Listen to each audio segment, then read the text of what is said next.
লক্ষ্মীর ভান্ডার যদি বিজেপিকে ভোট দেওয়া হয় তাহলে বন্ধ। ময়নার মতো নন্দীগ্রামেও বন্ধ হয়ে যাবে।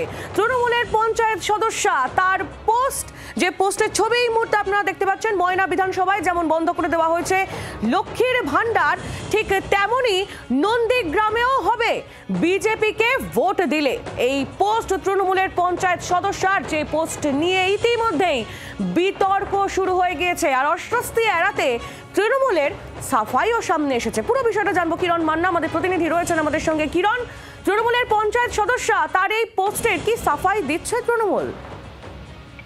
দেখো, সম্প্রতি ময়নাতে দুটি গ্রাম পঞ্চায়েতে লক্ষ্মী ভান্ডার বন্ধ করে দেওয়া হয়েছে বলে অভিযোগে সরব হয়েছিলেন খোদ বিরোধী দলনেতা শুভেন্দু অধিকারী, এবং এই নিয়ে এলাকার বিধায়ক থেকে একাধিক নেতৃত্বদের নেতৃত্বে ময়না ব্লকে ডেপুটেশন, বিক্ষোভ, তুমুল উত্তেজনা ছড়িয়েছিল।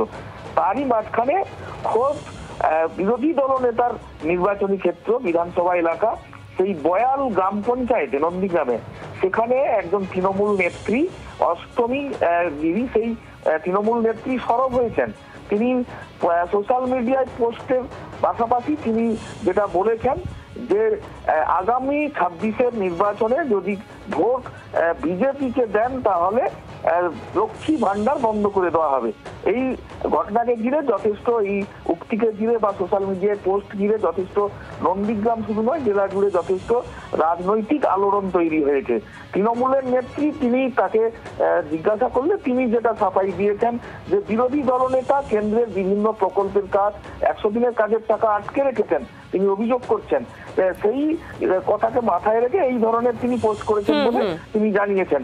কিন্তু তৃণমূলের বিধায়ক বা তৃণমূলের পক্ষে উচ্চ নেতৃত্বরা জেলার তারা জানিয়েছেন কোন পরিপ্রেক্ষিতে তিনি বলেছেন জেনে তারা জানাবেন। পুরো বিষয়টা বিবেচনা করে দেখা হবে। কিরণ, ধন্যবাদ তোমায়। কিরণ মান্না আমাদের প্রতিনিধি ছিলেন আমাদের সঙ্গে টেলিফোন লাইনে। আপনাদের শোনাবো স্থানীয় তৃণমূল এবং বিজেপি নেতৃত্ব তারা কি বলছেন এই বিষয়ে। নন্দীগ্রামের মানুষ অভাবটা বুঝতে পারুক, নন্দীগ্রামের মানুষ বুঝতে পারুক, যাকে তারা বারবার ভোট দিয়ে এখানে নিয়ে এসছে, যে সেই এমএলএ কতটা মানুষের পাশে দাঁড়ায়, কতটা মানুষের অভাব অনটন পূরণ করতে পারে। এই পরিপ্রেক্ষিতে আমি একটা পোস্ট করেছিলাম যে আমি এমনও লিখেছি যে আমি নন্দীগ্রামের সাধারণ মানুষ হিসেবে আমি দিদির কাছে বা দিদিকে বলতে চাই যে নন্দীগ্রামে বেশি 2 মাসের জন্য লক্ষ্মী ভান্ডারটা ময়নার মতো বন্ধ করুক। তবেই নন্দীগ্রামের মানুষ আমাদের যিনি এমএলএ রয়েছে তার কাছে তাদের অভাব অনটনের কথা বলতে পারবে। তবেই তো আমরা তার কাছে অভিযোগ নিয়ে যাবো, অভাবের কথা বলতে পারবো, তবেই তো উনি আমাদের অভাবটা পূরণ করতে পারবেন। সরকারের গ্রাম উন্নয়ন দপ্তরে 1 টাকাও দিতে দেবো।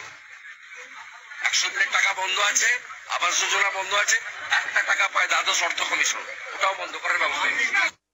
শুভেন্দু অধিকারী যদি প্রকৃত বাংলার মাটিতে জন্মাতো, রবীন্দ্রনাথ, সতীশ সামন্ত, নেতাজির মাটিতে যদি তারা শুভেন্দু অধিকারী যদি জন্মাতো, তাহলে শুভেন্দু অধিকারী কি কেন্দ্রকে নির্দেশটা দিতে পারতো বাংলাকে পেটে ভাতে মারার জন্য?